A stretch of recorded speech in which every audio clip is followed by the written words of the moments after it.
Sundar unfiltered కార్యక్రమానికి స్వాగతం. ఈరోజు మనతో పాటు ఉన్నారు తెలుగు మీడియా ముఖ చిత్రం ప్రముఖ రాజకీయ విశ్లేషకులు మాజీ ఎమ్మెల్సీ ప్రొఫెసర్ నాగేశ్వర్ గారు. నమస్తే నాగేశ్వర్ గారు. నాగేశ్వర్ గారు, సబ్జెక్ట్లోకి వెళ్ళే కంటే ముందు నన్ను చంపినా సరే ప్రశ్నించడం ఆపను అన్నారు. అంటే ప్రాణం కంటే ప్రశ్న మాట్లాడడం విలువైందండి? ప్రాణం మన వ్యక్తిగతమైంది, మాట్లాడేదేమో సమాజం కొరకు. సో మన వ్యక్తిగతమైన జీవితం పైన మనకు అధికారం ఉంటుంది. సమాజానికి అంకితమైన జీవిత భాగం పైన మనకు కూడా అధికారం ఉండదు. సో నాకు కూడా అధికారం ఉండదు. అందువల్ల మాట్లాడడం అనేది సమాజం కోసమైనప్పుడు, అదొక జీవిత లక్ష్యమైనప్పుడు, అది సమాజ గమనానికి చోదక శక్తిగా భావించినప్పుడు దాన్ని మించింది ఇంకేది ఉండదు. ప్రాణం కూడా దాన్ని మించింది ఉండదు. ఎందుకంటే right to free speech, right to question అనేది దేని కొరకు? ఏదో వ్యక్తిగత ప్రయోజనాల కొరకు కాదు. వాస్తవానికి ప్రశ్నించడం ఆపితే సుందర్, వ్యక్తిగత ప్రయోజనాలు చాలా హాయిగా ఉంటాయి. ఎన్నడో పార్లమెంట్లు ఉండేవాడిని 15 ఏళ్ల క్రితం. ప్రశ్నించడమే ఆపుంటే హాయిగా భోగలాలస జీవితాన్ని గడపచ్చు. ప్రశ్నించడమే ఆపి ఉంటే పదవులకు ప్రలోభాలకు అంతే ఉండవు. కానీ ప్రశ్నించడమే జీవిత లక్ష్యంగా పెట్టుకున్నప్పుడు జీవితంలో అత్యంత చిన్న విషయం అయిపోతుంది ప్రాణం అనేది. అందువల్ల ఖచ్చితంగా ప్రశ్నించలేనప్పుడు జీవించి కూడా లాభం లేదు కదా. అందువల్ల రైట్ టు లైఫ్ అనేది, రైట్ టు స్పీక్, ఆ రైట్ టు ఎక్స్ప్రెస్తో ముడిపడి ఉన్న జీవితం అన్నది. అందువల్ల తప్పనిసరిగా మాట్లాడుతూనే ఉంటాం. సో రాస్తూ రాస్తూ పోతాను శిలా ఇంకే వరకు అంటారు శిలారే. అందువల్ల మాట్లాడేది జనం కోసం, జనం గొంతుకై, జన సమాజంలో వాయిస్లెస్గా ఉండాలనుకున్నప్పుడు మాట్లాడడం అనేది కాలక్షేపం కాదు. మాట్లాడడం అనేది ఒక ఉద్యమ లక్ష్యం. అది. థ్యాంక్ యూ అండి, చాలా ఇన్స్పిరేషనల్గా చెప్పారు. కాక్రోచ్ ఉద్యమం పేరుతోటి విద్యా వ్యవస్థలో జరిగిన లోపాలపై విద్యార్థులు, యువకులు పెద్ద ఎత్తున ఉద్యమం చేశారు. విద్యాశాఖ మంత్రి ధర్మేంద్ర ప్రధాన్ రాజీనామా చేశారు. ఇప్పుడు E20 పార్టీ పేరుతోటి ఇన్స్టాగ్రామ్ పేజ్ ఒకటి అది ఏర్పాటైంది. మనం ఇంటర్వ్యూ చేస్తున్న సమయానికి 3 లక్షల సబ్స్క్రైబర్లు వచ్చారు. సో ఎట్లా చూడాలి? ఒకటి, సమస్యకున్న డెప్త్. ఇవాళ 2023 తర్వాత మ్యానుఫ్యాక్చర్ అయినటువంటి వాహనాలకు మాత్రమే E20 కంపాటిబిలిటీ ఉంది. మిగతా ఏవి E20 కంపాటిబుల్ కాదు. ప్రభుత్వమే పెట్టుకున్న లక్ష్యం 2030 నాటికి E20 ఎథనాల్ బ్లెండింగ్ను 20% తీసుకురావాలి. అంటే 20% ఇథనాల్, 80% ప్యూర్ పెట్రోల్ అని. కానీ రికార్డుల మీద క్రేజీ ఉండే ఈ ప్రభుత్వం ఏం చేసిందంటే 5 ఏళ్ల ముందే ఆ టార్గెట్ బద్దలు కొట్టి 2025 నాటికే 20% ఇథనాల్ బ్లెండింగ్ సాధించారు. కానీ దానికి తగ్గట్టుగా మన ఆటోమొబైల్ సెక్టర్ని ప్రిపేర్ చేశామని ప్రభుత్వం చెప్తోంది. చేయలేదని మా అనుభవం చెప్తోందని వాహనదారులు అంటున్నారు. సో వాహనదారుల నుంచి వచ్చే కంప్లైంట్లు ఏంటంటే మా వాహనాలు దెబ్బతింటున్నాయి, మెయింటెనెన్స్ కాస్ట్ పెరిగిపోతుంది, మైలేజ్ పడిపోతుంది, ఇంజన్లో కంప్లైంట్స్ వస్తున్నప్పుడు ఏకంగా ఛత్తీస్గఢ్లో అయితే ఒక కన్స్యూమర్ ఫోరం 20 లక్షలకు పైగా మీకు చెల్లించమని మారుతి కంపెనీని ఆదేశించింది కూడా. సో అందువల్ల వాహనదారుల అనుభవం ఒక రకంగా ఉంది, ప్రభుత్వం చెబుతున్నటువంటి వాదన ఇంకో రకంగా ఉంది. ఇప్పుడు మీకు నీట్ ఎగ్జామ్ మిడిల్ క్లాస్ లైఫ్కి సంబంధించింది, ఇది కాస్ట్ ఆఫ్ లివింగ్కి సంబంధించింది మిడిల్ క్లాస్కు. ఇవాళ ట్రాన్స్పోర్ట్ అనేది మిడిల్ క్లాస్ ఎకానమీలో కీలకమైనది, వాళ్ళ పర్సనల్ ట్రాన్స్పోర్ట్ అనేది. ఇవాళ మనకు పబ్లిక్ ట్రాన్స్పోర్ట్ సరిగా లేని మన దేశంలో, రిలయబుల్గా లేని మన దేశంలో మధ్యతరగతి తమ జీవనోపాధి కొరకు ఉపయోగించేటువంటి అత్యంత కీలకమైన సాధనం వెహికల్. సో అందువల్ల పర్సనల్ ట్రాన్స్పోర్ట్ అనేది మిడిల్ క్లాస్ లైఫ్తో ఎంబెడెడ్ అయి ఉంది. అందువల్ల మిడిల్ క్లాస్ పెద్ద ఎత్తున స్పందిస్తోంది, మిగతా క్లాసెస్ కూడా స్పందిస్తున్నాయి, మిడిల్ క్లాస్ మరింత ఎక్కువగా స్పందిస్తుంది. దీనికి తోడు టూర్ ఆపరేటర్స్, ట్రాన్స్పోర్ట్ ఆపరేటర్స్ కూడా తమ ఆందోళన వ్యక్తం చేస్తున్నారు. ఎలా నీట్ ఎగ్జామ్ పైన ఏ రకంగా అయితే డినై అనే మోడ్లో ప్రభుత్వం పనిచేసిందో ఇప్పుడు కూడా అదే మోడ్లో, డినై మోడ్లో పనిచేస్తుంది. అంటే అసలు మైలేజ్ తగ్గదన్నారు, ఇప్పుడు తగ్గుతుందని అంగీకరిస్తున్నారు. కానీ కాస్త తక్కువే తగ్గుతుంది అని అంటున్నారు. మరి తక్కువే తగ్గినప్పుడు ఆ నష్టపరిహారం ఎవరు చెల్లించాలి? ఇప్పుడు బ్రెజిల్లో మీకు ఇథనాల్ బ్లెండెడ్ పెట్రోల్ చాలా ఎక్కువ వాడతారు, కానీ ఆడ ఇథనాల్ బ్లెండెడ్ పెట్రోల్ ప్యూర్ పెట్రోల్తో పోలిస్తే 30% చీప్ అవుతుంది. ఇక్కడేమో ఇంధన భారము తగ్గదు, ధర తగ్గదు, కానీ ఇథనాల్ బ్లెండింగ్ చేసుకోమంటారు. సో ఈ ఈ అంటే కంపెన్సేషన్ ఏమో ఉండదు, కానీ భారం మోయాలంటారు. సో ప్రభుత్వం అసలు వాహనాలకు ఇబ్బందే కాదు అని వాదిస్తోంది. అసలు ప్రభుత్వం దగ్గర లెక్కలే లేవు. ఇవాళ పార్లమెంట్కి ఇచ్చిన రిపోర్ట్లో అడిగారు పార్లమెంట్లో, ఇథనాల్ బ్లెండెడ్ పెట్రోల్ కంపాటబుల్గా ఎంత శాతం వెహికల్స్ ఉన్నాయి ఇండియాలో అని అడిగితే మా దగ్గర డేటా లేదు అని ప్రభుత్వం చెప్పింది. అంటే మీకు ఇథనాల్ బ్లెండెడ్ పెట్రోల్ కంపాటబుల్గా వాహనాలు ఉన్నాయో లేదో కూడా ప్రభుత్వం దగ్గర డేటా లేకముందు ఇథనాల్ బ్లెండెడ్ పెట్రోల్ ఎట్లా ప్రవేశపెట్టారు మీరు? గవర్నమెంట్ ఇచ్చిన దగ్గరే గవర్నమెంటే చెప్తుంది మా లెక్క లేవు అని. అంటే వాహనాలు ఇథనాల్ బ్లెండెడ్ పెట్రోల్ కంపాటబుల్ కాకముందే మీరు ఇథనాల్ బ్లెండెడ్ పెట్రోల్ పెట్టేశారు. దాంతో ఇవాళ ఏ స్థాయికి వెళ్ళిందంటే సర్ప్లస్ ఇథనాల్ ప్రొడక్షన్తో ఇండియా ఇబ్బంది పడుతోంది. ఇది ఎన్విరాన్మెంటల్ కన్సర్న్స్ రైజ్ చేస్తుంది, ఫుడ్ సెక్యూరిటీ కన్సర్న్స్ రైజ్ చేస్తుంది. ఇంత జరుగుతున్న నో కన్సల్టేషన్, డినై మోడ్లోనే ప్రభుత్వం ఉంది. ఎలాగైతే నీట్ విషయంలో డినై మోడ్ ఉందో ఇప్పుడు కూడా, ఇక లేదంటే ఆరోపణ మోడు. అంటే వీరి వెనకాల ఎవరో లాబీ ఉన్నారు, ఈ కంపెనీ లాభం ఉంది, ఆ కంపెనీ లాబీ ఉంది అని చెప్తున్నారు. సో ఇది కూడా అంటే ప్రభుత్వం ఏ రకంగా మీకు యంగర్ జనరేషన్ జెన్జీపై నీట్ రూపంలో యుద్ధం ప్రకటించిందో, ఇలా జెన్జీ మిలీనియల్స్ పైనే కాదు అన్ని రకాల సెక్షన్ల పైన ఒక రకమైన వార్ ప్రకటించింది ప్రభుత్వం E20 పెట్రోల్ ధర. అందువల్ల దీనిపైన ట్రాన్స్పరెన్సీ లేదు, అకౌంటబిలిటీ లేదు అన్న ప్రశ్నలు ముందుకు వస్తున్నాయి కనుక ఇష్యూ జనాయన్ కనుక ఆ రెస్పాన్స్ వస్తుంది. అయితే కాక్రోచ్ జనతా పార్టీ లాగా E20 జనతా పార్టీ సిమిలర్ మోడ్లో పోతే సక్సెస్ అవుతుందా? ప్యారడీ లాగా ప్రజలు అదే స్థాయిలో తిరగబడతారా? ఎందుకంటే అదోమో ప్రభుత్వ ఇన్కాంపిటెన్స్ గురించి నీట్ అనేది, ఇదోమో ప్రభుత్వ పాలసీ గురించి. పాలసీ మీద ప్రజల రెస్పాన్స్ ఎమోషన్ ఒక రకంగా ఉంటుంది, మీకు ప్రభుత్వ ఇన్కాంపిటెన్స్ పైన ఎమోషన్ ఇంకో రకంగా ఉంటుంది. అదేమో జీవితానికి సంబంధించింది, ఇదేమో జీవితంలో ఖర్చులకు సంబంధించింది. అందువల్ల ఇష్యూలో గ్రావిటీలో తేడా ఉంటుంది కనుక రెస్పాన్స్ ఎలా ఉంటుందో తెలియదు. కానీ ఇది డెఫినెట్గా ఈరోజు మోడీ ప్రభుత్వాన్ని తీవ్రంగా వేధించేటువంటి సమస్య ఇది. ఇప్పుడు 53 ఓటర్ సర్వే ప్రకారం more than 50% of NDA voters, 80% of opposition voters, మీకు అపోజిషన్ పార్టీలో ఓటేస్తామన్న వాళ్ళు 80%, ఎన్డీఏకి ఓటేస్తామన్న వాళ్ళలో 50%కు పైగా ఇథనాల్ బ్లెండెడ్ పెట్రోల్ మాకు అద్దంటున్నారు. అందువల్ల ఇది ఒక పొలిటికల్ ఛాలెంజ్గా కూడా మోడీ ప్రభుత్వానికి మారబోతుంది. ఈ కాక్రోచ్ ఉద్యమం సందర్భంగా మీడియా ఏది చూపించని పరిస్థితి, వ్యతిరేకంగా చూపిస్తున్న పరిస్థితి. అసలు మీడియా పాత్ర ఎట్లా ఉండాలి, ఎట్లా ఉంది? క్రెడిబుల్ ఇన్ఫర్మేషన్ ఫంక్షన్, విశ్వసనీయమైన సమాచారాన్ని ఇవ్వడం మీడియాకున్న మొట్టమొదటి డ్యూటీ అది. సో ఈ అంశంలో so-called main stream media, so-called national media మీకు కంప్లీట్గా done disservice to the profession. అంటే మొదలు చూపెట్టలేదు, ఇన్విజిబుల్ అది చేశారు, అట్లా ఉద్యమమే జరగనట్టుగా నటించారు.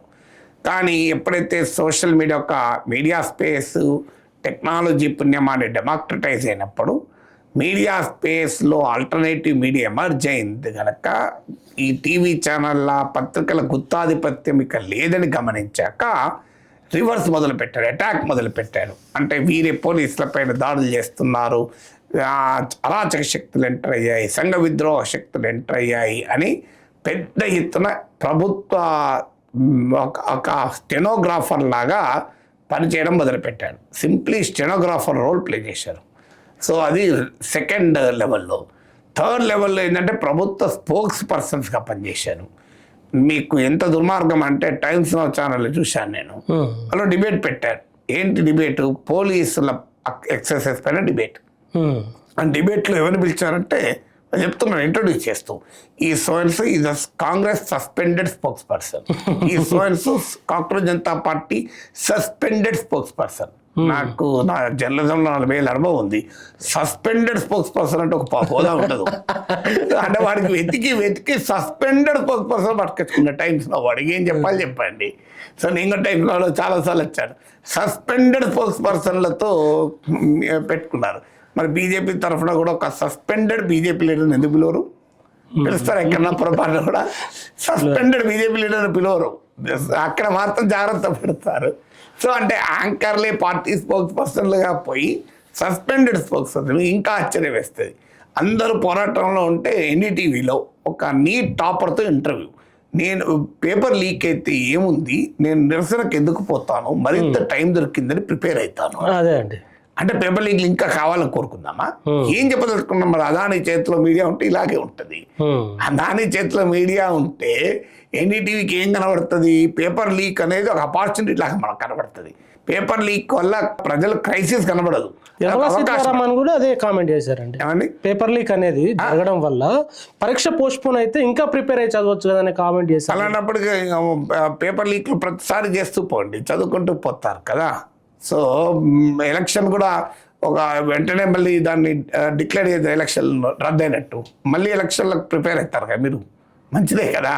అంటే ఎంత ఉన్మాదం అంటే ఆఖరి సమర్థించుకోవడానికి మరో మార్గం లేక పేపర్ లీక్ను ఒక గొప్ప ప్రక్రియగా, దేశం కోసం ధర్మం కోసం మోడీ ప్రభుత్వం చేసిన గొప్ప పనిగా చూపెట్టేటువంటి స్థాయికి మీడియా దిగజారితే ఇక మీడియా పైన ఏం విశ్వాసం ఉంటుంది? మీడియా రోల్ ప్లే చేయాల్సింది క్రిటికల్ అడ్వర్సోరియల్ జర్నలిజం అంటారు. రెండవది, మొదటిది క్రెడిబుల్ ఇన్ఫర్మేషన్ అయితే అది ఎలాగూ లేదు. క్రిటికల్ అడ్వర్సోరియల్ ముచ్చితే లేదు, కేవలం ప్రభుత్వ ఎజెండాను మోసుకెళ్లే పని. అందుకే ఇవాళ అనేక సర్వేలు ఏం చెప్తున్నది, సాంప్రదాయ మీడియా వ్యూయర్షిప్ తగ్గిపోతుంది రోజు రోజుకు. ఇలాగే ఉంటే భూస్థాపితం అయిపోతారు, ఇర్రెలవెంట్ అయిపోతారు. అంటే ఇప్పుడు డిజిటల్ మీడియా జర్నలిస్టులకు సంబంధించి కూడా గ్రౌండ్లో వాళ్ళ పాత్రను ఎట్లా చూడాలి? అంటే డిజిటల్ మీడియా అందరికీ అవకాశం ఇచ్చింది. అంటే డిజిటల్ మీడియా అంతా డెమోక్రటిక్ స్పేస్గా ఉందనుకుంటే అది కూడా భ్రమే. డిజిటల్ మీడియాను కూడా అధికార కూటమి, అధికార వర్గము కంప్లీట్గా ఆక్యుపై చేసింది. ఎందుకంటే వారికి ఉన్న మనీ పవర్, మ్యాన్ పవర్ వల్ల మీకు డిజిటల్ మీడియాను అసలు సమర్థవంతంగా ఉపయోగించుకున్నదే భారతీయ జనతా పార్టీ, అత్యంత సమర్థవంతంగా ఉపయోగించుకున్నది నరేంద్ర మోడీ. కానీ ఈసారి ఫస్ట్ టైం మీరు కాంగ్రెస్ పార్టీతోనో ప్రతిపక్షాలతోనో డిజిటల్ మీడియా వార్లో, సోషల్ మీడియా ప్రాపగండా వార్లో, నరేటివ్ బిల్డింగ్లో బీజేపీ, మోడీ ఎప్పుడూ పై చేయ సాధించారు. మొదటిసారి ఇది జెన్జీతో పెట్టుకున్నారు. సో జెన్జీ సామూహిక శక్తి ముందు బీజేపీ ప్రాపగండా ఆపరేటర్స్ నిలబడలేకపోయింది. సో బీజేపీ ఇకో సిస్టమ్ మొత్తం బలహీనంగా పడింది. నేను చెప్పడం కాదు, మీకు ఆర్ఎస్ఎస్ ఐడియాలజీలో ఒకరై ఆర్ఎస్ఎస్ పైన అనేక పుస్తకాలు రతన్ శారదా, ఆయన ఆర్గనైజర్లో కాలమ్నిస్ట్ ఆర్ఎస్ఎస్ అనుకూల పత్రికలో ఆయనే రాశాడు ఓపెన్గా. ఆయన ట్వీట్ చేశాడు, బీజేపీ ఐటీ సెల్ని టార్గెట్ చేస్తూ, బీజేపీ కమ్యూనికేషన్ స్ట్రాటజీని టార్గెట్ చేస్తూ మీరు కంప్లీట్గా ఫెయిల్ అయ్యారు అని చెప్పి. ఎందుకంటే మీకు ఒక right wing eco system, BJP eco system కంప్లీట్గా జెన్జీ క్రియేటివిటీ ముందు నిలబడలేకపోయారు. ఎందుకంటే ఫైట్ చేసింది పార్టీతో అయినప్పుడు గెలిచారు, ఫైట్ చేసింది నాయకంతో అయినప్పుడు గెలిచారు, ఫైట్ చేసింది జనంతో అయినప్పుడు గెలవలేరు కదా. ఐటీ సెల్లు, మీరన్న సోకాల్డ్ మీడియా, జాతీయ మీడియా, హిందీ మీడియా, తర్వాత వీళ్ళ అధికార బలం, ఇన్నిటిని దాటి జెన్జీలు ఎట్లా వాళ్ళని ఎదుర్కోగలిగినారు, ఎట్లా గెలవగలిగినారు? అంటే టెక్నాలజీ ఎప్పటికి కూడా మీకు పాలకవర్గానికి, రూలింగ్ క్లాసెస్కి ఎలాంటి అవకాశం ఇస్తుందో రూలింగ్ క్లాసెస్పై పోరాడే వర్గాలకు కూడా అదే రకమైన అవకాశం ఇస్తుంది. సో సాంకేతిక పరిజ్ఞానానికి ఉండేటువంటి లక్షణం అది.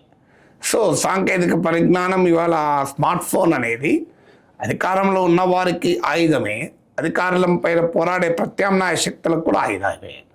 అందువల్ల మీకు ఒకప్పుడు టీవీ ఛానల్, పేపర్ అనేది ఉండడం వల్ల కొద్దిమంది చేతుల్లోనే భావప్రజ్ఞా స్వేచ్ఛ. మీకు D R Mankekar Times of India legendary ఎడిటర్గా పనిచేశారు. ఆయన అంటాడు, freedom of the press has become freedom of the press అంటాడు, freedom of press has become freedom of the purse అంటాడు, freedom of press has become freedom of the purse అంటాడు. అంటే డబ్బులు ఎవరికి ఉంటే వాడికే భావప్రజ్ఞా స్వేచ్ఛ. It has become freedom for those who own the means of production and silence the poor అంటాడు. అంటే సామాన్యుడిని నోరు మూయించటానికి సంపన్న వర్గానికి ఒక భావప్రజ్ఞా స్వేచ్ఛ అయింది అంటాడు. ఇది డిఆర్ మంకేకర్ అన్నమాట. సో కానీ ఎప్పుడైతే ఈ డిజిటల్ టెక్నాలజీల రెవల్యూషన్ వచ్చిందో దాంతో ఒక అద్భుతమైన అవకాశం ఏంటంటే, మీకు వందల కోట్ల పెట్టుబడులు లేకుండా ఒక చిన్న స్మార్ట్ ఫోన్తో నీలో క్రియేటివిటీ ఉంటే నువ్వు అద్భుతాలు సృష్టించగలిగే అవకాశం వచ్చింది. ఈ అవకాశాన్ని ఎంతకాలం విలువ చేస్తారో తెలియదు, కానీ అవకాశం వచ్చింది. దాన్ని దెబ్బతీయడానికి ఇంటర్నెట్ షట్డౌన్లు పెట్టారు. మీకు అసలు ఈవెన్ ఆఖరికి బిగ్ చాట్ లాంటి మెసేజింగ్ ప్లాట్ఫామ్స్, అంటే ఇంటర్నెట్ లేనప్పుడు, నెట్వర్క్లు పనిచేయనప్పుడు కూడా మెసేజ్ ఇచ్చుకొని బిగ్ చాట్ల పైన పెట్టారు. ఎన్ని రకాల ఎత్తుకలేయాలో వేశారు. కానీ ప్రజల భావ ప్రజ్ఞా స్వేచ్ఛ అనేది ఒక ఉప్పెనలాగా ముందుకు వచ్చినప్పుడు కొద్దిమంది భావ ప్రజ్ఞా స్వేచ్ఛ నిలబడదు కదా. ఈ ఉద్యమం జరుగుతున్న సందర్భంలో అర్ధరాత్రి 11:52 మోడీ గారు పరీక్షల గురించి లీక్ అయిందని మొదటిసారి యాక్సెప్ట్ చేశారు. మినిస్టర్లు చర్చలలో పాల్గొన్నారు. ఒకవైపు ఇది జరుగుతుంటే మరోవైపు మంత్రులు కానీ, బీజేపీ ఐటీ సెల్లు కానీ, మీడియా కానీ, వీళ్ళు అర్బన్ నక్సలైట్లు, దేశద్రోహులు, పాకిస్తానీ ఏజెంట్లు, ఖలిస్తానీలు, చైనా ఏజెంట్లు ఈ పేరుతోటి దాడి, రాజీనామా ప్రకటించే ముందు నిమిషం వరకు దాడి చేస్తూనే ఉన్నారు. ఏం జరిగిందండి అసలు? మొదటి నుంచి కూడా వీళ్ళు దేశద్రోహులు, అర్బన్ నక్సలైట్లు, ఈవెన్ ఇప్పటికి కూడా ధర్మేంద్ర ప్రధాన్ రిజైన్ చేస్తూ కూడా ఏమన్నాడు, ఒక్క మాట కూడా నేను నైతిక బాధ్యత వహిస్తున్నాను చెప్పలే, ఎక్కడ కూడా రాజకీయ జవాబుదారితనం అనలే. పైగా ఏమన్నారు, ఈ యువతరాన్ని యువతరంలో వ్యక్తమవుతున్న ఈ వెలువను దేశ వ్యతిరేక శక్తులు ఉపయోగించుకునే ప్రమాదం ఉంది కనుక దాన్ని నివారించటానికి రాజీనామా చేస్తున్నాడు. సో దేశం కోసం, ధర్మం కోసం రాజీనామా చేస్తున్నాడు. పార్లమెంట్కి ఇవాళ వస్తే జిందాబాద్ అంటూ, ధర్మేంద్ర ప్రధాన్ జిందాబాద్ అంటూ ఎన్నికల్లో గెలిచి వచ్చినట్లు అతనికి కీర్తించారు ఎన్డీఏ ఎంపీలంతా కలిసి. అందువల్ల అనివార్యమైంది గనక, అంగీకరించక తప్పలేదు గనక, వెనక్కు రాక తప్పలేదు కనుక వెనక్కి వచ్చారు. అంతే తప్ప ప్రతి క్షణము అనుక్షణము దాడి చేశారు. ఇప్పుడు కూడా దేశవ్యాప్తంగా రిపోర్ట్స్ ఏమొస్తున్నాయి, మీకు ఆ ఒప్పందం కూడా ఉల్లంఘన జరుగుతోంది, కేసులు ఉంటాము, కొత్తగా కేసులు పెట్టామని హామీ ఇచ్చి ఇప్పుడు మళ్ళీ పదుల కొద్దీ వారిని బీజేపీ పాలిత రాష్ట్రాలు అరెస్టులు కూడా చేస్తున్నారు. సో కేసులు కూడా పెడుతున్నారు. కాంగ్రెస్ జనతా పార్టీ మరోసారి పోరాడక తప్పదని హెచ్చరిక కూడా జారీ చేసింది తాజాగా. సో ఇవన్నీ ఎందుకు జరుగుతున్నాయంటే చిత్తశుద్ధితో రాజీనామా కాదు, తప్పనిసరి రాజీనామా చేశారు. అంటే జరిగిన పొరపాటుకు చింతించి రాజీనామా చేయలేదు. జరిగిన పొరపాటు వల్ల అన్ని రకాల ప్రయత్నాలు చేసి నిర్బంధము, అబద్ధాల ప్రచారము, ప్రాపగండా వార్, రిప్రెషను, అక్కడికి జాతీయ భద్రతా చట్టం ప్రయోగిస్తామని హెచ్చరికలు, యూనివర్సిటీలో అడ్మిషన్లు రద్దు చేస్తామని, పాస్పోర్ట్ రద్దు చేస్తామని, ఫేషియల్ రికగ్నిషన్ టెక్నాలజీలో పెట్టి గుర్తిస్తామని, పెల్లెట్ గన్లు ప్రయోగించి ఎన్ని రకాలుగా చేయాలని రకాలుగా చేసి ఇక అనివార్యమైంది కనుక వెనక్కి తగ్గారు. వెనక్కి తగ్గినట్టే తగ్గి ఇప్పుడు మళ్ళీ అటాక్ మొదలు పెడుతున్నారు. మీకు రామ మందిరంలో దొంగతనం చేసిన వారిపైనే చర్యలు లేవు. వారిని ఏమంటున్నారు, హిందువుల డబ్బు దొంగిలించారు, మీకెచ్చ కష్టమైందంటున్నారు. సో హిందువుల విరాళాలు హిందువులు దొంగలిస్తే మీకే అభ్యంతరం అంటే, ఆఖరికి రామ మందిరంలో దొంగతనాన్ని కూడా ఖండిస్తూ ఇంతవరకు నరేంద్ర మోడీ మాట్లాడలేదు. మీకు అర్ధరాత్రి పక్క పెట్టండి, పగటిపూట కూడా మాట్లాడలే. సో దీనిపైన కూడా 4 రోజులు 30 రోజులకు పైగా మాట్లాడలే కదా. ఇక తర్వాత ప్రతి ఒక్కటి ఇప్పుడు మిత్రో అనేది మానేసి మై డియర్ ఫ్రెండ్స్ అంటున్నారు. మీరు వర్టికల్ వీడియోలు చేస్తున్నారు, మై డియర్ ఫ్రెండ్స్ అంటున్నాడు, ఎనాలిటిక్స్ చూసి ఆనందపడుతున్నారు. So that shows how image management became more important, propaganda became more important then governance. వాళ్ళు అన్ని బలాల్ని ప్రయోగించినప్పటికీ, రాజ్యం వాళ్ళ చేతిలో ఉన్నప్పటికీ అత్యవసర పరిస్థితి ఏర్పడ్డది, వాళ్ళకు రాజీనామా చేయాల్సింది అన్నారు. ఏంటో అత్యవసర పరిస్థితి? ఒకవేళ ధర్మేంద్ర ప్రధాన్ రాజీనామా చేయకుంటే ఏ పరిణామాలు ఉండేవి? అంటే డెమోక్రసీలో ఉండే బ్యూటీ అదే కదా. డెమోక్రసీలో ఉండే బ్యూటీ ఏంటంటే, ఎంతటి పవర్ఫుల్ లీడర్ అయినా 5 ఏళ్ల తర్వాత ఎన్నికలకు పోవాలి, ఈలోగా రాష్ట్రాలు ఎన్నికలకు పోవాలి, ప్రజల ముందుకు పోక తప్పదు. ఈ సెక్షన్ మొత్తం ఒకప్పుడు బీజేపీకి ఓటు వేసే సెక్షన్ మెజారిటీ.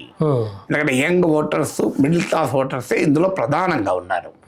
సో 22 లక్షల మంది నీట్ రాసిన వారు, నీట్ ఇక ముందు రాసేవారు, గతంలో రాసిన వారు, వారంతా కలుపుకుంటే, ఎక్స్టెండెడ్ ఫ్యామిలీస్ కలుపుకుంటే కోట్ల సంఖ్యలో ఉంటారు. సో ఇది ఇక బీజేపీ కోర్ కాన్స్టిట్యున్సీ ఆఫ్ ఓటర్స్గా ఇందులో మెజారిటీ. సో అక్కడే దెబ్బతింటే చాలా ప్రమాదకరం. ఇప్పుడు ఓటర్ సర్వే ప్రకారం 53% ఆఫ్ ఎన్డీఏ ఓటర్స్ తీవ్రంగా అభ్యంతరం చెప్పారు ఇక్కడ దీనిపైన మోర్ దెన్ 50%. మీకు రామ్ టెంపుల్ విషయంలో అదే జరిగింది, దీనిపైన జరిగింది, E20 పెట్రోల్ పైన జరిగింది. అందువల్ల వరుసగా కూడా ఇదంతా బీజేపీ సపోర్ట్ బేస్. రామ మందిర విరాళాల కేసు వల్ల హిందుత్వ ఓట్ బేస్ తీవ్రంగా వ్యతిరేకమైంది. మీకు దీనితో కాస్ట్ ఇప్పటికే ధరల పెరుగుదల, జాబ్స్ క్రైసిస్, ఈ అన్సర్టనిటీస్ వల్ల ఎకానమీలో వస్తున్న ఛాలెంజెస్ వల్ల మిడిల్ క్లాస్ దూరం అవుతుంది. ఇప్పుడు ఈ నీట్ ఎగ్జామ్ వల్ల మిడిల్ క్లాస్ ఇంపాక్ట్ అయింది. అందువల్ల వారు ఎక్కువగా భయపడ్డారు. ఎలక్టోరల్ థ్రెట్ వల్లనే దిగొచ్చారు తప్ప పొలిటికల్ అకౌంటబిలిటీ కొరకు డెమోక్రటిక్ కాన్షియస్నెస్తోనో వెనక్కు తగిన వ్యవహారమే లేదు కదా. అదే అండి, గతంలో రైతులు పోరాటం చేస్తున్నప్పుడు వాళ్ళను ఇదే పేర్లు పాకిస్తాన్ ఏజెంట్లు, ఖలిస్తానీలు, అర్బన్ నక్సలైట్లు ఈ ఉద్యమాన్ని కాక్రోచ్ జనతా పార్టీ ఉద్యమాన్ని అదే అన్నారు. మీలాంటి మేధావులు మాట్లాడిన అర్బన్ నక్సలైట్లు ఏజెంట్లు అంటున్నారు. ఎవరు ప్రశ్నించినా అవే ముద్రలు వేస్తున్నారు. దాన్ని ఎట్లా అర్థం చేసుకోవాలి? నవ్వుకోవాలి. ఏముంది దీంతో అయ్యేది? ఏముంది? ప్రజలకు తెలియదా? ఇప్పుడు అంతమంది అర్బన్ నక్సలైట్లు ఉంటే ఈ దేశం ఇట్లుంటుందా? ఇప్పుడు 10 లక్షలాది మంది ఢిల్లీలో పాల్గొన్న వాళ్ళందరూ అర్బన్ నక్సలైట్లు అయితే ఈ దేశాన్ని ఎవరు కాపాడలేరు. సో అందువల్ల రైతులందరూ ఖలిస్తానవాదులు అయితే మీరు ఇప్పుడు పంజాబ్లో ఎన్నికలకు ఏ ముఖం పెట్టుకుని ఎన్నికలకు వెళ్తారు?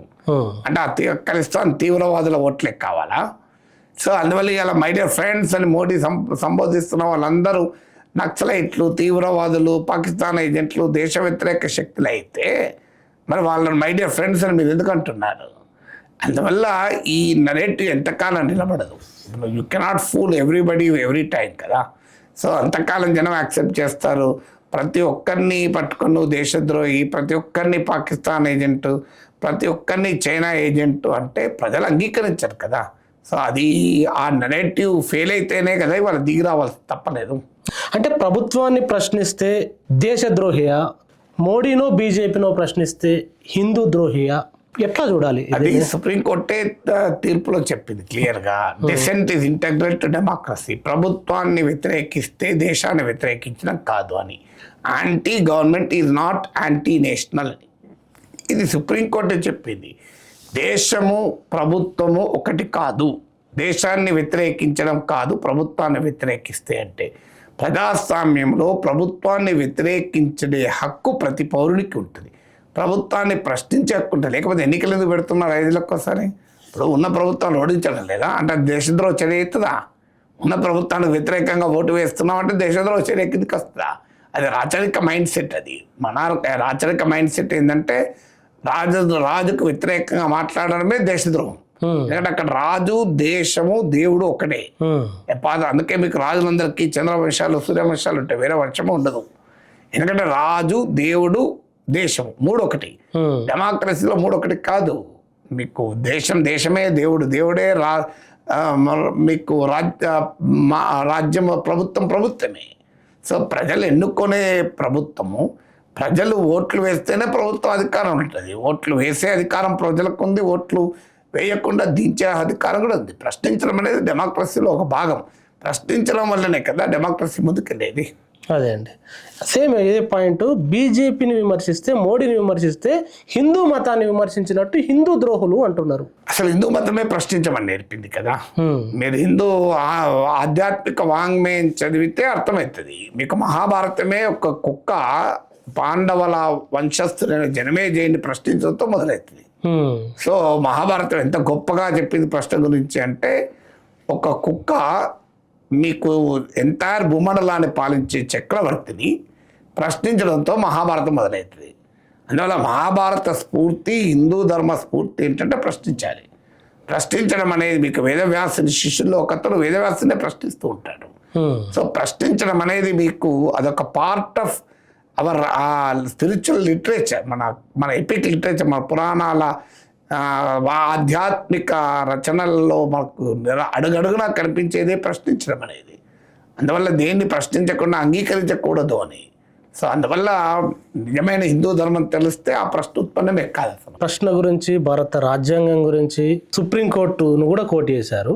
ఇక్కడ బీజేపీ ఎంపీ ఒక అతను మన దేశంలో గనక లాఠీ చార్జ్ చేసి వదిలేశారు, వేరే దేశాల్లో అయితే కాల్చి పడేసేవారు అనే కామెంట్ చేశారు. అంటే దేశాలను ఆదర్శంగా తీసుకుంటే అది అంతకన్నా దురదృష్టమే ఉంటుంది. సో అంటే దుర్మార్గమైన దేశాలను ఆదర్శంగా తీసుకుంటే అది భారతీయత కాదు.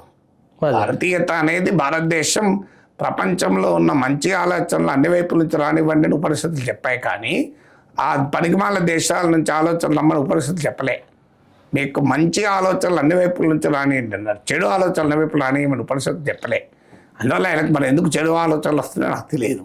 నాకైతే మంచి ఆలోచనలు అన్ని వైపులా రావాలని ఉపనిషత్తు వ్యాఖ్య గుర్తుంటుంది. అదే అండి, భారత రాజ్యాంగము నిరసన పార్లమెంటు వద్ద కూడా చేసే హక్కు ఎందుకు ఇచ్చింది?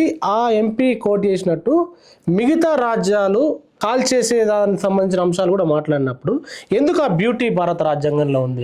భారత రాజ్యాంగం ఇప్పుడు పాలిస్తున్న పాలకులు ఇచ్చిన రాజ్యాంగం కాదు గనక ఈ రాజ్యాంగాన్ని అంబేద్కర్ నాయకత్వంలో డ్రాఫ్టింగ్ కమిటీ, కాన్స్టిట్యూంట్ అసెంబ్లీ, దేశ స్వాతంత్రం కోసం పోరాడిన మహనీయులు భిన్నమైన సైద్ధాంతిక అభిప్రాయాలు ఉన్నప్పటికీ కూడా ఈ దేశ భవిష్యత్తును అందంగా ఉండాలని ఆశించిన పెద్దలందరూ కూర్చొని ఈ రాజ్యాంగాన్ని రచించారు కనుక అందువల్ల ప్రస్తుత పాలకుల భిక్ష రాజ్యాంగం కాదు ఇది.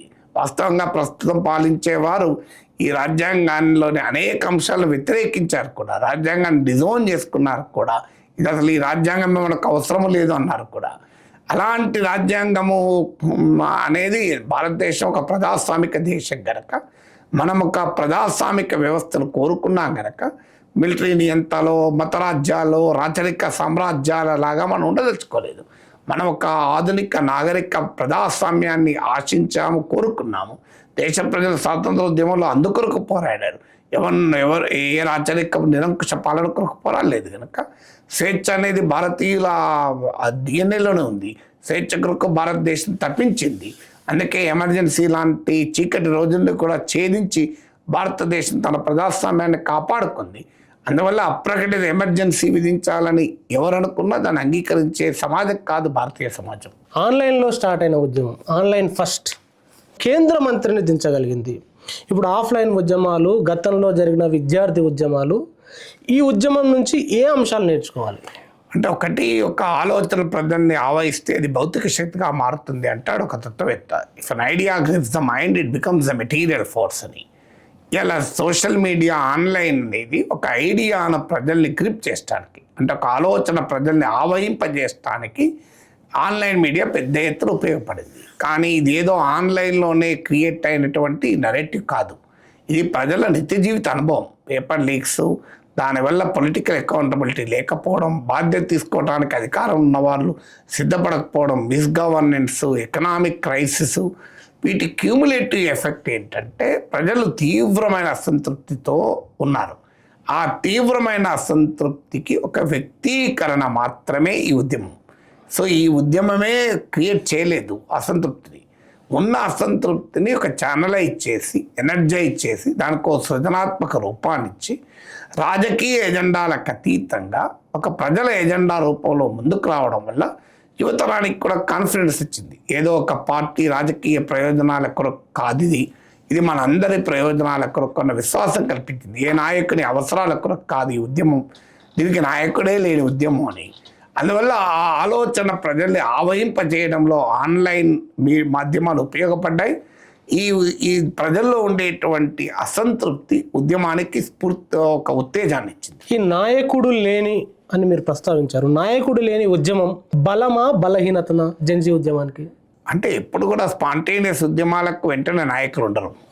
అసలు ఉద్యమాలే నాయకులు సృష్టిస్తూ ఉంటాయి. చాలా ఉద్యమాలు నాయకులు ఉద్యమాలు సృష్టించరు. ప్రజలు చరిత్ర నిర్మిస్తారు. చరిత్ర నిర్మాతలు ప్రజలు ఎప్పుడు.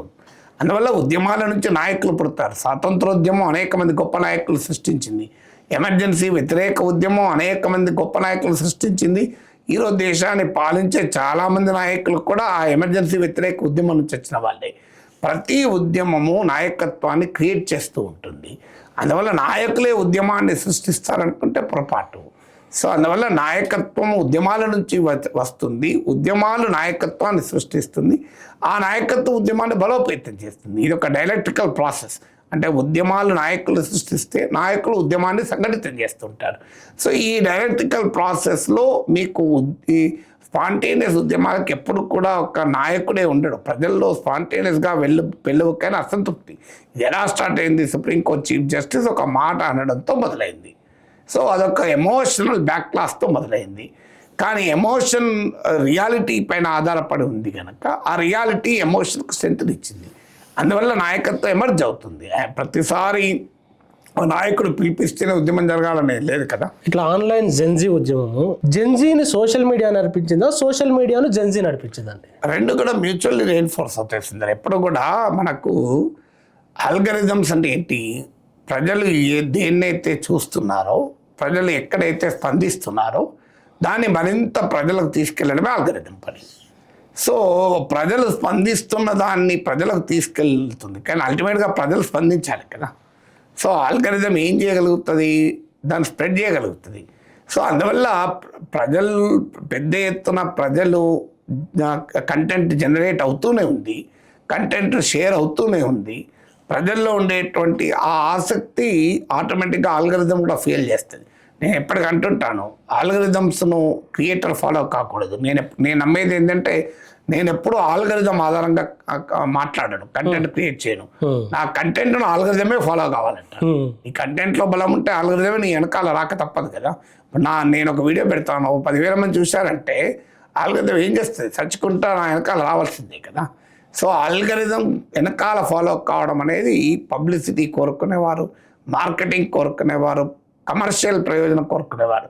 నేను సమాజం కొరకు మాట్లాడేటప్పుడు సమాజాన్ని స్పందించేలా చేయగలిగితే ఆల్గరిథం దానంతరం వెనకాల వస్తుంది. డిజిటల్ సెన్సార్షిప్ అనేది కూడా బాగా పెద్ద ఎత్తున ముందుకు వచ్చినప్పుడు దాన్ని దాటుకొని ఉద్యమం ఎట్లా నిలబడిందండి, ఎట్లా గెలిచింది? అంటే అదొక అంటే ఇంటర్నెట్ షట్ డౌన్ చేసింది, రకరకాల ఈవెన్ ఇంకా ఎక్కువ కంటెంట్ స్ప్రెడ్ అయ్యేది. కానీ డెఫినెట్గా ఇంటర్నెట్ షట్ డౌన్ చేయడము, పోలీసుల నిర్బంధాలు, ఇవన్నీ కూడా కొంత ఆపే అవకాశం ఉంటుంది. కానీ మనకు అర్థం కావాల్సింది అంటే, ప్రజలే తిరగబడ్డప్పుడు ఇవన్నీ ఏవీ పనిచేయవు. అల్టిమేట్గా ప్రజల శక్తి ముందు ఈ పాలక నిర్బంధాలు ఎప్పుడూ పనిచేయవు. చరిత్రలో ఇంతకన్నా క్రూరమైన నిర్బంధాలకు కూడా ఛేదించి ప్రజలు విజయం సాధించారు కదా. సో అందువల్ల ఇదేదో డిజిటల్ అనే కాదు, డిజిటల్ యుగం లేని రోజుల్లో కూడా నిర్బంధాలు లేవా? మరి ఆ నిర్బంధాలను తట్టుకునే కదా ప్రజల పోరాట స్వాతంత్రాన్ని తీసుకొచ్చింది. వాళ్ళు అనుకున్నది సాధించారు, చాలా తక్కువ సమయంలో సాధించారు. కంపారిటివ్లీ రైతు ఉద్యమం చూసుకుంటే ఓటింగ్ మిషన్ వరకు వెళ్తుందా అంటే అసలు ఇప్పుడు అప్రస్తుతమైన క్వశ్చన్ అది. అదే అసందర్భమైన ప్రశ్న కూడా. ఎందుకంటే దానివల్ల ఒక ప్రమాదం ఏంటంటే, ఇదేదో రాజకీయ ప్రయోజనం ఆశించి జరిగిన ఉద్యమం అని ముద్ర వేస్తాడు పనికొస్తుంది. సో ఉద్యమంలో పాల్గొన్న ఏ యువతి యువకులు రేపు ఎన్నికలు ఏమవుతుందని చెప్పి పాల్గొనలేక కదా. ఈ ఉద్యమానికి మద్దతు ఇచ్చిన నాలాంటి వాళ్ళు రేపు ఎన్నికల్లో ఏ పార్టీ గెలవాలి, ఏ పార్టీ ఓడాలని దృష్టిలో పెట్టుకుని మాట్లాడలే. సో ఇది ఒక జనం సమస్య, లక్షలాది మంది బిడ్డల సమస్య. ఇది మిస్గవర్నెన్స్కి సంబంధించింది, ఇది అన్యాయానికి సంబంధించిందని మాట్లాడాను. దాని రాజకీయ పరివర్తనం ఏమవుతుందనేది తర్వాత చూద్దాం. దాని గురించి నాకేమీ టెన్షన్ లేదు. ఎందుకంటే ప్రజల్లో వ్యతిరేకత, అసంతృప్తి ప్రతి ఒక్కటి ఎన్నికల రూపంలో వ్యక్తం కావాలని గ్యారంటీ లేదు. ఎన్నికల సమయానికి వచ్చే వరకు అనేక ఫ్యాక్టర్స్ పనిచేస్తాయి.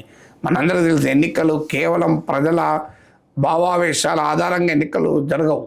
సమయానికి వచ్చే వరకు అనేక ప్రభావాలు, ప్రలోభాలు ఉంటాయి.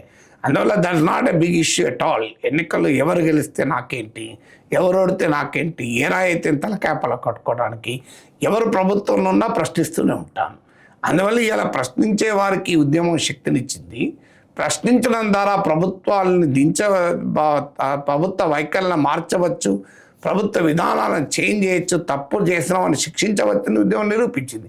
అది ఎవరి అధికారంలో ఉన్నా అదే వర్తిస్తుంది కదా. అందువల్ల ఇప్పుడు ఈ ప్రభుత్వం పోయి ఇంకో ప్రభుత్వం వస్తే కంప్లీట్గా మారిపోతున్న భ్రమంలో నేనే లేను. అందువల్ల it hardly matters to me. ఈ జెన్జీ ఇప్పుడు ముందుకు వచ్చారు, అనేక అంశాలపైన సోషల్ మీడియాలో ఇంకా ప్రశ్నిస్తూ ఉన్నారు. అన్ని రాష్ట్రాల్లో, అన్ని ప్రధాన నగరాల్లో ఈ ఉద్యమాలు, నిరసనలు జరిగినాయి. దీన్ని బట్టి యువతంతా ఒక కాన్షియస్నెస్కి వచ్చింది అనుకోవచ్చు. ఖచ్చితంగా ఇప్పటివరకు చాలా మందికి అభిప్రాయం ఏంటంటే, సోషల్ మీడియా ఒక entertaining, trivial medium, frivolous medium, brain రాట్కు ఉపయోగపడుతుంది, అంటే మనుషుల్ని ప్యాసివ్ చేసి పడేస్తుంది అని అనుకున్నారు. అది నిజం కొంతవరకు. కానీ అదే మీడియాకు డ్యూయల్ క్యారెక్టర్ ఉంటుంది. అదే సోషల్ మీడియా దాని చైతన్యానికి కూడా వాడుకోవచ్చు, ఒక స్పందనకు వాడుకోవచ్చు, ప్రజల్ని సమీకరించడానికి వాడుకోవచ్చు అనేది ఈ ఉద్యమం మరోసారి రుజువు చేసింది. మాలాంటి వాళ్ళ మొదటి నుంచి కూడా చెప్తున్నాం, ఇది ఒక ప్రాపగండిస్ట్గా, ఒక ఎడ్యుటేటర్గా, ఒక ఆర్గనైజర్గా ఈ మీడియా పనిచేస్తుంది. ఇది మీడియాను డెమోక్రటైజ్ చేస్తుంది. కొద్దిమంది పెట్టుబడుల చేతుల్లో ఉండేటువంటి ఒక అవకాశాన్ని ప్రజల చేతుల్లో పెడుతోంది. దీన్ని దుర్వినియోగం చేసుకునే వాళ్ళు ఉంటారు, కానీ అదే సమయంలో సద్వినియోగం చేసుకొని ప్రజా ఉద్యమానికి కనుక వాడితే బలపడతారని మొదటి నుంచి చెప్తూ ఉన్నాం. దాన్ని నమ్మే నేను ఇన్నేళ్ళుగా డిజిటల్ స్పేస్లో ఇంత యాక్టివ్గా ఉంది. నేను ప్రింట్లో యాక్టివ్గా ఉన్నాను, టీవీలో యాక్టివ్గా ఉన్నాను, 24 టెలివిజన్ వచ్చినప్పటి నుంచి ఉన్నాను. ఇప్పుడు డిజిటల్ స్పేస్కు ట్రాన్స్ఫార్మ్ అయినప్పటి నుంచి డిజిటల్ స్పేస్లో ఇంత యాక్టివ్ ఉండటానికి కారణం సమాజ మార్పు కొరకు జరిగేటువంటి ఒక ప్రజా ఉద్యమానికి ఇది ఒక ఆయుధం అవుతుంది అని నమ్మాం. ఇప్పుడు అది నిరూపించబడింది కదా, ఇది కేవలం ట్రివియల్ మీడియమే కాదు, it can be a powerful weapon అని, దాన్ని ఉపయోగించుకునే వారిపైన ఆధారపడి ఉంటుంది అని. రెండవది, యువతరం అసలు వార్తలే పట్టించుకోవడం లేదు, యువతరం దేనికి రియాక్ట్ కావడం లేదు, వస్తు వ్యామోహ సంస్కృతి కన్జ్యూమరిస్ట్ కల్చర్లో ఉండిపోయారు. అసలు సినిమా తప్ప వేరే ప్రపంచం ఉండదు, ఎంటర్టైన్మెంట్ తప్ప అని ఒక అభిప్రాయం. అది కొంత నిజం కూడా కావచ్చు, కానీ ఆ యువతరాన్ని కూడా సరిగా ట్రిగ్గర్ అయితే ఇది బలమైనటువంటి ప్రజా ఉద్యమంగా మారుతుందని దానికి కూడా నిరూపించబడింది. అందువల్ల మనకు స్టేటస్కు అభిప్రాయాలు ఎప్పుడు ఉండకూడదు. దేనిపైనా కూడా డైనమిక్గా సమాజం మారుతుందని నమ్మినప్పుడు, ఆ డైనమిక్గా మారగలిగే పరిస్థితులు లేనప్పుడు కూడా అర్థం చేసుకోవాలటానికి దాని స్వభావరీత్యా మారడం కాదు, మార్చగలిగే చోదక శక్తి లేదు అని. ఆ చోదక శక్తిని కనుక క్రియేట్ చేయగలిగితే జడ పదార్థంగా ఏది ఉండదు అనటానికి కూడా ఇది ఒక ఉదాహరణ కదా. అందువల్ల భవిష్యత్తులో ఈ ఒక్క ఉద్యమమే అన్నీ చేస్తుంది అనుకోను. ఈ ఉద్యమం ఒక అవకాశాన్ని చూపింది.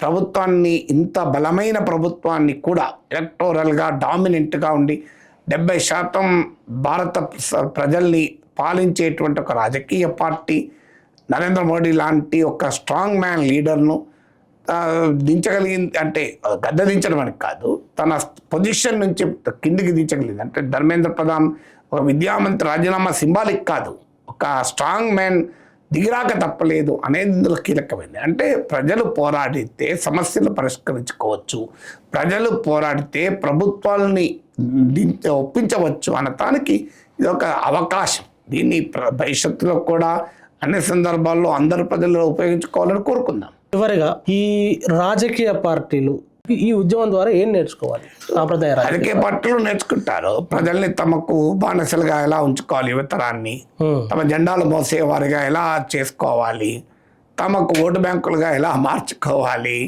తమకు జై కొట్టే వారిగా ఎలా చేసుకోవాలి, తమకు జేజేలు పలికే వారిగా ఎలా యువతరాన్ని ఉపయోగించుకోవాలని రాజకీయ పార్టీలు ప్రయత్నం చేస్తూ ఉంటాయి. రాజకీయ పార్టీలు ప్రజల్ని ప్రశ్నించమని యువతరానికి బోధిస్తాయని అనుకోను. అధికార క్రీడలో ఉన్న ఏ రాజకీయ పార్టీ ఆ పనిచేయదు. ఎందుకు చేయదంటే వారు కూడా రేపో మళ్ళీ అధికారంలోకి వచ్చినప్పుడు తమని ప్రశ్నిస్తారన్న భయం ఉంటుంది. అందువల్ల రాజకీయ పార్టీల జెన్జీ జపం ఏంటంటే, మా అధికార క్రీడకు ఈ జెన్జీ ఉపయోగపడుతుందా, మా అధికార క్రీడకు అడ్డంగా ఉంటుందా, అడ్డంగా ఉండకుండా ఎట్లా జాగ్రత్త పడాలి, ఉపయోగించుకునేలా ఏం చేయాలి అని తమ ప్రాపగండా మెషిన్ను మరింత పదునెక్కిస్తారు. సో ఇది రాజకీయ పార్టీలు చేసే పని. పౌర సమాజం చేయాల్సిన పని ఏంటంటే, యువతరాన్ని రాజకీయ పార్టీల కౌగిల్లోకి పంపించకుండా, యువతరాన్ని రాజకీయ పార్టీల జెండాలు మోసి వారికి జేజేలు పలికి నాయకులు చేయవన్నదల్లా చేసేటువంటి ఒక సైనికులుగా మారకుండా, ఒక వారి చేతుల్లో ఒక కత్తులుగా మారకుండా, వారి చేతుల్లో ఆయుధాలుగా మారకుండా, రాజకీయ వ్యవస్థని ప్రశ్నించేలా ఒక పదునైన ప్రజా సాధనాలుగా యూత్ను మార్చడానికి పౌర సమాజం ప్రయత్నించాలి. ఈ ప్రయత్నంలో ఎవరు విజయం సాధిస్తే వారికి ఈ జనజీ ఉద్యమం నుంచి లాభం సంపాదించుకుంటుంది. అందువల్ల అల్టిమేట్గా పొలిటికల్ సిస్టమ్, ముఖ్యంగా రూలింగ్ పార్టీస్ అన్నీ కూడా ఇప్పుడు తమ జెన్జీ సమీకరణకు పదనెక్కిస్తుంటారు. అందువల్ల ప్రజల్లో చైతన్యం కోరుకునే పబ్లిక్ ఇంటలెక్చువల్స్, ప్రజలకు అనుకూలంగా ఉండేటువంటి మీడియా వ్యవస్థలు, సోషల్ మీడియా వ్యవస్థలు ప్రజల్ని మరింత అప్రమత్తం చేయడం ఎలా, ప్రజలలో మరింత చైతన్యం నింపడం ఎలా, ప్రజల్ని మరింత ప్రశ్నించేలా తయారు చేయడం ఎలా, దానిపైన ఇదే మీడియా, సోషల్ మీడియాను, ఇదే డిజిటల్ మీడియాను ఉపయోగించుకోగలగాలి. Thank you very much Nageshwar garu. Thank you. ప్రజలారా విన్నారు కదా, నాగేశ్వర్ గారు ఈ జెన్జీ ఉద్యమానికి సంబంధించి ఇక్కడ విద్యార్థులు ఎత్తుకున్న నినాదం బలమైంది, వాళ్ళు చూపించిన తెగువ, దానికి టెక్నాలజీ తోడైంది. వెనకడుగు వేయం తల వంచం అనేటువంటి ప్రభుత్వాలు ఒక అడుగు దిగాల్సిన పరిస్థితి ఏర్పడ్డది. అనేక అంశాలను మేము ముందుంచారు, దానిపైన తప్పకుండా కామెంట్ అయ్యండి. Thank you very much. చూస్తూనే ఉండండి సుందర అన్ఫిల్టర్డ్.